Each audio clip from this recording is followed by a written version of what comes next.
कल कमिश्नर साहब का स्टेटमेंट भी है फर्स्ट इंडिया टीवी पर, और उन्होंने एक लेटर भी जारी किया है कि मुझे 3 दिन में हर हाल में जो बकाया है ठेकेदारों का वो पैसे चाहिए, चाहे उनके घर बेचने पड़े, चाहे उनकी ज़मीन नीलाम करो, चाहे उनके पट्टे, चाहे गाड़ी घोड़े कुछ भी हो।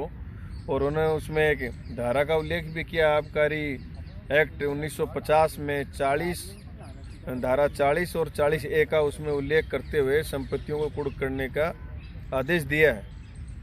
मैं सभी ठेकेदारों को भी कहना चाहता हूं और कमिश्नर साहब को भी इस वीडियो के माध्यम से कहना चाहता हूं, और हम प्रयास करेंगे जल्दी उनसे मुलाकात भी करेंगे।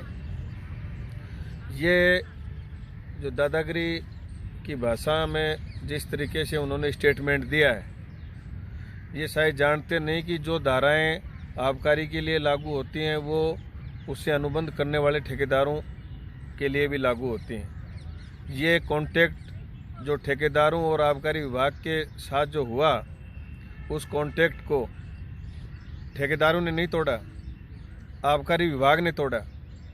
आबकारी विभाग ने कॉन्ट्रैक्ट तोड़ा तो नुकसान आबकारी विभाग को नहीं और नुकसान ठेकेदारों को हुआ, क्योंकि जो पैसा, जो पूंजी, जो इन्वेस्टमेंट था वो सारा का सारा ठेकेदारों का था।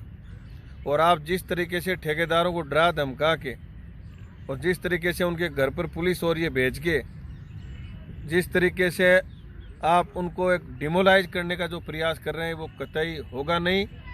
न्यायपालिका में कानून आपके लिए बने हुए हैं तो कानून ठेकेदारों के लिए भी बने हुए हैं। कोरोना महामारी आई तो कोरोना महामारी में जो अनुबंध की जो शर्तें थी उसको किसने तोड़ा, किसने उसको चेंज किया, किसने समय को बदला, किसने जो कमीशन मिलता था वो उसको चेंज किया, किसने ठेकेदारों पर राइडर लगाए? सारा अनुबंध विभाग ने तोड़ा। इसलिए कानून जितना विभाग के लिए उतना ही ठेकेदारों के लिए है। मैं ठेकेदारों को भी कहना चाहता हूँ, विभाग को भी कहना चाहता हूँ कि जो कॉन्ट्रैक्ट एक्ट है उसमें जो धाराएं बनी हुई हैं, जो कानून बने हुए हैं, उसमें ठेकेदारों के लिए भी कानून बना हुआ है। और उस कानून के तहत कतई इस तरीके से जैसे टोल नाके बंद हुए कोरोना काल में, तो सरकार ने टोल नाकों को छूट नहीं दी, सरकार ने टोल नाकों का समय बढ़ाया।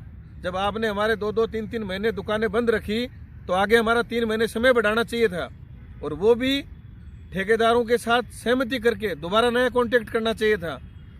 आज जिस तरीके से सारे ठेकेदारों को कोर्टों में आप घसीट रहे हो, ठेकेदार प्रदर्शन कर रहे हैं, उन्होंने सबने कहा कि भाई कोरोना काल में कोई पर्टिकुलर एक ठेकेदार का मामला हो तो भी आप ये सोच सकते हो कि ठेकेदारों ने कोई बदमाशी करी है। पैसा लगा के धंधा करने के लिए लोग आए थे, सारा पैसा वो ब्लॉक हो गया। ऊपर से जितनी शराब जितने रुपए में उठाई उससे आधे पैसे में शराब गोदाम के सामने ठेकेदारों ने बेची। उसके बावजूद भी लोगों ने शराब नहीं पी, तो उसका दंड आप ठेकेदारों को दोगे क्या? तो ये बिल्कुल नहीं चलेगा। सभी ठेकेदारों से कहना चाहता हूं, जिन ठेकेदारों ने स्टे ले ली है वो स्टे की कॉपी विभाग को जमा करवा दें।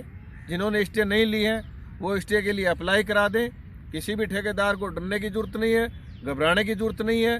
कानूनी तरीके से भी लड़ाई लड़ेंगे, मैदान में भी लड़ाई लड़ेंगे। एक तरफ तो मुख्यमंत्री जी कह रहे हैं कि प्रदेश के लोगों को शराब छोड़ देनी चाहिए, चाहे राजस्व का नुकसान हो तो हमें कोई दिक्कत नहीं। और जब प्रदेश के लोगों ने कोरोना काल में जहाँ रोटियों का संकट था उस समय शराब कहाँ से पीते, तो लोगों ने शराब कम पी, तो उसका नतीजा ये है कि आप लोगों के घर बिकवाओगे, उनकी जमीन नीलाम करोगे, उनको गाँव के अंदर जलील करोगे। ये कतई नहीं चलेगा, 1% भी नहीं होगा। मैं अधिकारियों को भी कहना चाहता हूँ कि इस समस्या का जो समाधान है वो बैठ के बातचीत से हल होगा। जो कोरोना काल के दौरान जो आपने कॉन्ट्रैक्ट को तोड़ा, ब्रिज ऑफ कॉन्ट्रैक्ट आपने किया, उसके तहत आपको ठेकेदारों को जो नुकसान हुआ है उसकी भरपाई करनी चाहिए। और जो पैसा ठेकेदारों का जमा विभाग में वो ब्याज सहित आपको लौटाना चाहिए। ठेकेदारों से भी कहना चाहता हूँ कि यूनिटी के साथ काम करें। 1 तारीख को जोधपुर में मीटिंग रखी है, उसके बाद जयपुर संभाग की मीटिंग रखेंगे, फिर कॉमन मीटिंग करेंगे। सीएम साहब के अगर घर का घेराव करना पड़ेगा कि शराब कम पी, इसका नतीजा है कि लोगों के घर बिकवाए जा रहे हैं, इसका मतलब सीएम साहब राजस्थान में शराब ज़्यादा से ज़्यादा पिलाना चाहते हैं, इसका औचित्य ये है।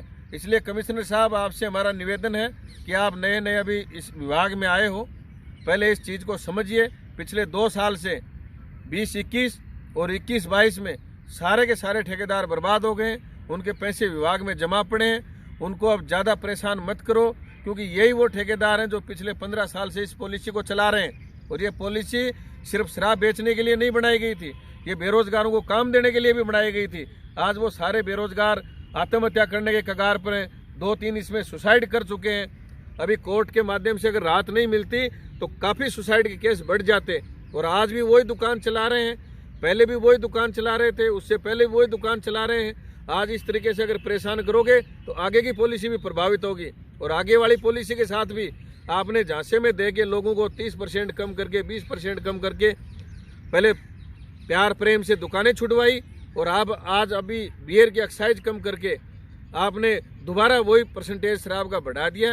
ये सारा का सारा नुकसान है। ये आप कॉन्ट्रैक्ट के साथ, अनुबंध के साथ आप छेड़छाड़ कर रहे हो।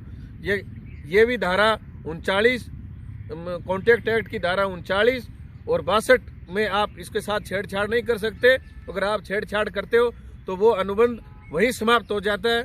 इसलिए जिम्मेदार विभाग है, सरकार है, ठेकेदार कोई जिम्मेदार नहीं है। इसलिए